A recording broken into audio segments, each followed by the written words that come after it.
Hello student, स्वागत है एक बार फिर से आप सभी को आपके अपने YouTube channel unique maths study में। आज के इस वीडियो में हम डीएलएड थर्ड सेमेस्टर जो कि मैथ्स का पेपर था उसका ये दूसरा भाग है। पहले भाग में हम लोगों ने क्वेश्चन नंबर 1 से लेके 11 तक के प्रश्नों को सॉल्व किया था। उस वीडियो का लिंक मैं डिस्क्रिप्शन में दे दूँगा या आई बटन से क्लिक करके आप उसको देख सकते हैं। तो बाकी जो इस सेट के बचे हुए क्वेश्चन थे यानी 12 से लेके 18 तक इस वीडियो में सॉल्व कराए जाएंगे। तो चलिए क्वेश्चन को शुरू करते हैं। क्वेश्चन नंबर 12 है, कह रहा है दिए गए चित्र में ओ वृत्त का केंद्र है, चक्रीय चतुर्भुज ए बी सी डी में angle A D C 100 degree हो तो एंगल बी ए सी का मान ज्ञात कीजिए। आप देख सकते हैं ये फिगर बनाया हुआ है, ये सेंटर दिया हुआ है और जो ए बी सी डी क्या है, चक्रीय चतुर्भुज है। आपको क्या निकालना था, बी ए सी, बी ए सी, ए वाला एंगल आपको क्या करना था, फाइंड करना था। तो बहुत ही सिंपल सा क्वेश्चन है, इसमें दो कॉन्सेप्ट यूज होंगे। वो कॉन्सेप्ट कौन कौन से हैं सॉल्यूशन में देखते हैं। लिखेंगे चित्र से, बिकॉज हम देख रहे हैं कि एंगल ए सी बी अर्धवृत्त में बना कोण है। आप देखो ये जो है व्यास है और व्यास जो वृत्त को दो बराबर भागों में बांटती है, तो इधर जो है जो एंगल ए सी बी है ये वाला अर्धवृत्त में बना कोण है। और कोई भी जो अर्धवृत्त में बना हुआ कोण होता है, ये नियम होता है वो समकोण होता है, ये रूल होता है, आप याद भी कर लेंगे। एंगल ए सी बी में जो मतलब ये अर्धवृत्त में बना कोण है तो ये 90 अंश का हो जाएगा, तो इसलिए लिख दिया गया ए सी बी हो गया 90 अंश। अब हम देख रहे हैं कि ए बी सी डी एक क्या है, चक्रीय चतुर्भुज है, तो लिखेंगे एंगल ए डी सी और ए बी सी चक्रीय चतुर्भुज के सम्मुख कोण है। इस सम्मुख कोण यानी आमने सामने के कोण को हम कहते हैं सम्मुख कोण। और चक्रीय चतुर्भुज के जो सम्मुख कोणों का योगफल होता है वो कितना होता है, 180 अंश। तो वही लिखा गया है angle A D C plus angle A B C बराबर 180 अंश। ए डी सी दे रखा है 100 अंश plus angle A B C हमें नहीं पता है बराबर 180 अंश। ए प्लस है इधर आ जाएगा, हो जाएगा माइनस, और 180 में से 100 को घटाएंगे तो एंगल ए बी सी, ए वाला एंगल भी पता चल गया, कितना हो गया 80 अंश। ठीक है, ए एंगल पता चल गया, ये पता चल गया, बचा ए वाला। तो अब हमने क्या किया, लिखेंगे now in triangle A B C, क्या लिखे हैं, triangle A B C. A B C आप जानते हैं कि त्रिभुज के तीनों अंतः कोणों का योगफल कितना होता है, 180 अंश। मैं पूरे डिटेल्स के साथ सॉल्व करा रहा हूँ ताकि आपको कोई भी कन्फ्यूजन ना हो रहा है। यानी कि angle A B C plus B C A और प्लस बी ए सी, यानी ए कोण और ए, इन तीनों कोणों का योगफल क्या हो जाएगा, 180 अंश के बराबर। तो ए बी सी की वैल्यू हमने निकाल रखा है, ऊपर 80 डिग्री है, बी सी ए 90 डिग्री है, और बी ए सी हमें क्वेश्चन में पूछा था। और ये हो जाएगा त्रिभुज है तो 180 अंश के इन तीनों कोणों की वैल्यू हो जाएगी 9 8 17, यानी कि 170 अंश प्लस इधर आएगा माइनस, तो एंगल बी ए सी की वैल्यू कितना आ गया, 10 डिग्री। यानी आपके क्वेश्चन नंबर 12 का जो सॉल्यूशन था उसका क्या था, आंसर 10 डिग्री था। नेक्स्ट क्वेश्चन देखते हैं। क्वेश्चन नंबर 13 आपका है, कह रहा है x square minus x minus 42 का गुणनखंड कीजिए। तो आप जानते हैं कि द्विघात समीकरण है, द्विघात बहुपद है। तो इस बहुपद को अगर ये जीरो के बराबर होता तो समीकरण कहते हैं, जीरो के बराबर नहीं है तो अभी द्विघात बहुपद बोला जाएगा। तो गुणनखंड अगर द्विघात बहुपद होता तो मध्य पद को तोड़ के करते हैं। तो चूंकि यहाँ लास्ट में 42 है और ये माइनस है, तो 42 को मतलब एक्स के जगह पे दो ऐसे नंबर लिखने हैं, गुणा करें तो 42 है, माइनस करें तो एक्स। तो अगर हम 7 गुणे 6 कर दें तो हो जाएगा 42, और 7 में से 6 को घटा दें तो कितना हो जाएगा, 1। यही इसका क्या हो जाएगा, मिडिल पार्ट में इसको तोड़ देंगे, यानी लिखेंगे x square 7 minus 6 into x minus 42। अगर ए आपका प्लस होता तो ऐड करने पे 1 लाना होता, लेकिन माइनस है तो सब्ट्रैक्ट करने पे 7 6 के 42, 7 में 6 जाएगा 1, ये रूल होता है।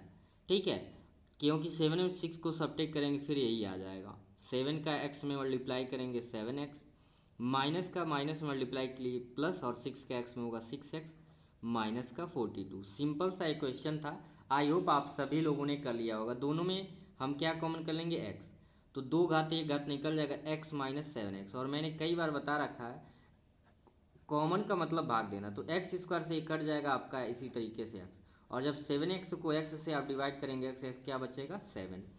और इन दोनों में चूँकि ये वेरिएबल मतलब चर सिर्फ x यहाँ है ही नहीं, यानी अंक में सिर्फ 6 कॉमन है, तो ये बचेगा x, क्योंकि 6x को 6 जब 6 से भाग देंगे तो x, और 6 7 42। और फैक्टर का रूल है, चूँकि x कॉमन किए थे तो 7 बचेगा, कि लास्ट में दोनों सेम आने चाहिए।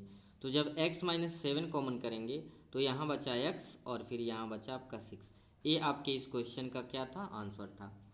अगला क्वेश्चन आपका है, कह रहा है कि 1000 रुपये का 10% वार्षिक ब्याज दर से 1 वर्ष चक्रवृद्धि ब्याज ज्ञात कीजिए। 1 वर्ष का चक्रवृद्धि ब्याज ज्ञात करना है यदि ब्याज छमाही चक्रवृद्धि दे है। तो चूंकि जो इस पे ब्याज निकालना होता है उसे मूलधन कहते हैं, उसको पी से लिखते हैं। 1000 दिया था, दर को आर से रिप्रेजेंट करते हैं, आर बराबर 10% और टाइम कह रहा है 1 वर्ष यानी n इक्वल्स टू 1, एन मतलब नंबर ऑफ टाइम यानी वर्षों की संख्या। लेकिन एक कंडीशन ये कह रहा है कि ब्याज छमाही देय होता है। तो जब कभी ऐसा कंडीशन कहेगा तो आप जानते हैं कि छमाही 1 वर्ष में 2 बार आता है। एक छमाही क्योंकि 6 महीना प्लस 6 महीना 12 महीना, तभी तो 1 साल होगा।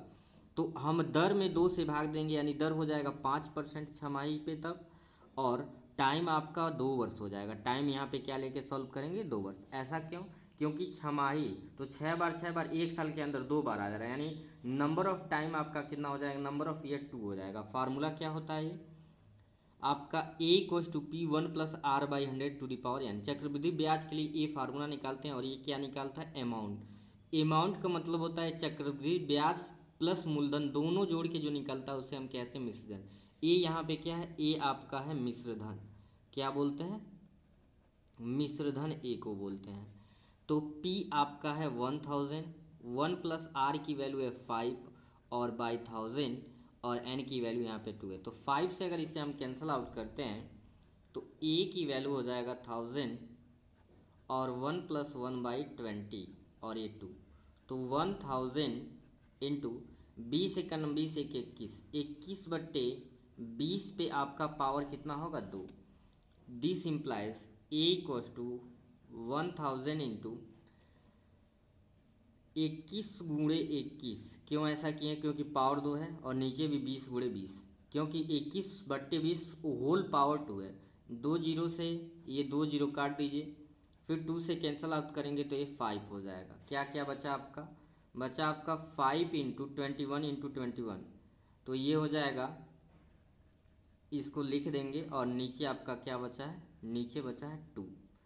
तो चाहे तो 2 से इसको काट देंगे, 2 2 जा 4, 2 5 जा 10, यानी जब 5 को 2 से भाग देंगे 2.5, सबको अब गुणा कर देते हैं 2.5, यानी फाइनली जो आपका ए आ जाएगा 2 दशमलव आपका क्या हो गया 5 गुणे 21 गुणे 21। तो सबको गुणा कर देते हैं, इन सबका जब गुणा किया गया है तो क्या आ गया है, 11,102.5 रुपये आपका आ गया है।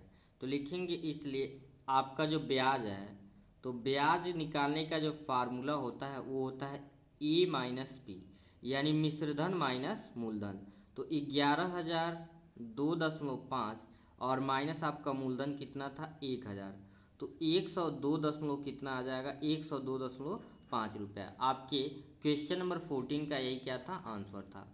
क्वेश्चन नंबर 15 कह रहा है कि किसी कक्षा के छात्रों की लंबाई का आंकड़ा निम्न है, छात्रों की माध्य ऊंचाई ज्ञात करनी है। तो एक तरफ दे रखा था ऊंचाई सेमी में, इसे x मान लेंगे, और फिर नीचे दिया हुआ था छात्रों की संख्या में, ये रो वाइज दिया था, मैंने कॉलम वाइज बना लिया है।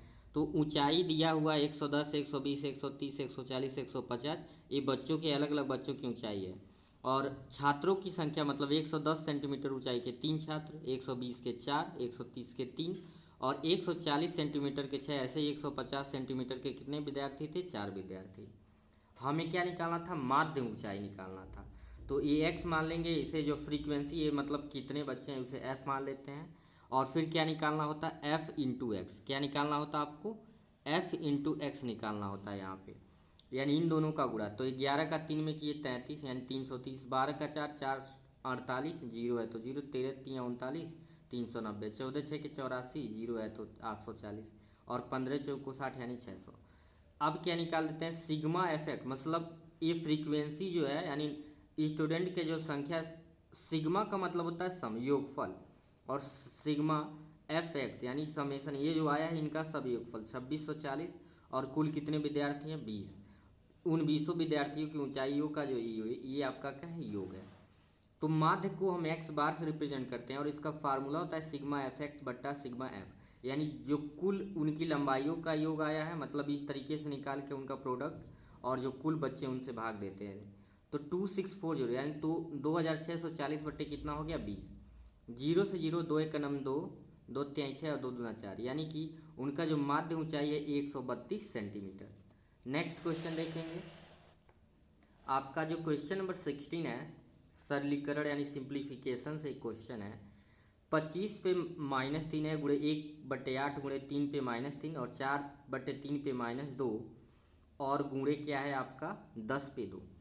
तो एक फार्मूला हम यहाँ पे अप्लाई करेंगे, a⁻⁻m होता है, तो जब इसे फ्रैक्शन में हम लिखते हैं तो वो प्लस हो जाता है, यानी जब नीचे भेजते हैं फ्रैक्शन के रूप में तो वो प्लस हो जाता है। इसी कॉन्सेप्ट का यूज यहाँ पे करने वाले हैं। ये 25 पे -3 है तो हम लिख सकते हैं 25 पे जब नीचे भेजेंगे 3, ये तो सिंपल ही है। सेम इसको भी -3 है तो नीचे जब भेजेंगे 1/3 अब यहाँ पे अगर कोई फ्रैक्शन में होता है तो याद रखेंगे 4/3 है, इस पे माइनस है तो इसे प्लस बनाने के लिए हम डायरेक्ट लिख सकते हैं 3/4 पे पावर 2, यानी नंबरों को उल्टा कर देंगे तो पावर क्या हो जाएगा, चेंज हो जाएगा, यानी माइनस है तो प्लस, प्लस है तो माइनस, और ये आपका क्या है 10⁻²। तो इसका मतलब क्या हो जाएगा, डायरेक्ट चाहे तो 100 भी आप लिख सकते हैं। 1/25 है तो 25 को आप लिख लीजिए 3 बार, 25 गुणे और क्या लिख लीजिए 25, क्योंकि पावर 3 है। 1/8 27 को क्या लिख सकते हो आप, मतलब 3⁻3 है तो इसे भी 3 बार लिख सकते हैं, इंटू 3/4 पे 2 है, सिंपली है पावर जितना बार होता है हम उसको उस नंबर को उतनी बार लिख सकते हैं। अब देखिए कुछ टर्म कटने वाले होंगे, 25 से काटेंगे तो ये 4 बार में, फिर 4 से 4 कट जाएगा, 2 3 से ये आपका 2 3 क्या हो जाएगा, कैंसल आउट हो जाएगा। तो आप देखेंगे कि 1 1 1, ये भी 1 टाइम, ये भी 1 टाइम 1। अगर अंश में बात करें तो अंश में क्या आ गया 1। अब जो बचा है वो सिर्फ हर में बचा है, तो 25 गुणे 25 ये आपका हो जाएगा 625, और नीचे क्या बचा आपका 4 3 जा 12, मतलब 4 3 12, 12/96। तो यहाँ पे जब 625 का 96 में गुणा किया है तो 60,000 आया, तो 1/60,000 आपके इस क्वेश्चन का सॉल्यूशन था। ठीक है, अगला क्वेश्चन देखेंगे। अगला क्वेश्चन आपका क्वेश्चन नंबर जो 17 है। एक कार 30 किलोमीटर प्रति घंटा की चाल से कोई दूरी 3 घंटे में तय करती है, उसी दूरी को दूसरी कार जिसकी चाल 40 किमी घंटा है कितने समय में तय करेगी। बहुत ही सिंपल क्वेश्चन है। हम क्या लिखेंगे, प्रश्नानुसार प्रथम कार द्वारा 30 किलोमीटर प्रति घंटा की चाल से 3 घंटे में, मतलब किलोमीटर, किमी को शॉर्ट में इंग्लिश में km और घंटे को h लिखते हैं, कि चाल से 3 घंटे में चली गई दूरी। तो आप जानते हैं समय जो आपका दूरी होता है चाल गुणे क्या होता है, मतलब आप कितने स्पीड से चल रहे हैं और कितना टाइम तक चले हैं, 30 गुणे 3, यानी टोटल कितना चला है वो। प्रथम कार 30 किलोमीटर की स्पीड में 3 घंटे में 90 किलोमीटर चला है। अब आपको यही बताना है कि दूसरी कार जिसकी स्पीड 40 किमी घंटा है वो इस दूरी को कितने टाइम में कवर करेगा। तो वही लिखा गया था, दूसरी कार जिसकी चाल 40 किलोमीटर प्रति घंटा को 90 किलोमीटर चलने में लगा समय, यानी जिसकी चाल 40 किलोमीटर प्रति घंटा को 90 किलोमीटर चलने में कितना टाइम लगेगा। तो समय बराबर आप जानते हैं दूरी बट्टे चाल, यानी डिस्टेंस बाई स्पीड। तो टोटल डिस्टेंस 90 किलोमीटर चलना है और आपका जो स्पीड था कार का वो 40 है। तो 0 से 0, चाहे तो आप 9/4 भी आंसर लिख सकते हैं, इसका 9/4 भी आपका आंसर हो सकता है, या इसे सही बट्टे में बदल दें तो 4 2 जा 8 क्या लिख सकते हैं, या नीचे 4 रहेगा, 4 2 जा 8 1 9, 4 2 जा 8 1 9, ये भी हो सकता है, यानी 2 घंटे और 1/4 मिनट। और भी आप इसको लिखना चाहें तो 2 घंटे कॉमा 1/4 घंटा है, मिनट मत ले तो 7 से गुणा कर देंगे तो 4 15, यानी कि 2 घंटे एंड क्या हो जाएगा 15 मिनट। लेकिन आपका यही आंसर क्या होगा, छोड़ देंगे, यही तक क्या करेंगे सॉल्व करके छोड़ देंगे। लास्ट क्वेश्चन आपके मैथमेटिक्स का लास्ट जो क्वेश्चन है, x³ - x का गुणनखंड कीजिए। तो बहुत ही एक छोटा सा क्वेश्चन था, x³ - x। तो आप देख रहे हो दोनों में x कॉमन है, तो कॉमन जब करेंगे 3 में से एक घात कट जाएगा, मतलब तो x² - 1, इसे आप लिख सकते हो x² - 1 का होल स्क्वायर।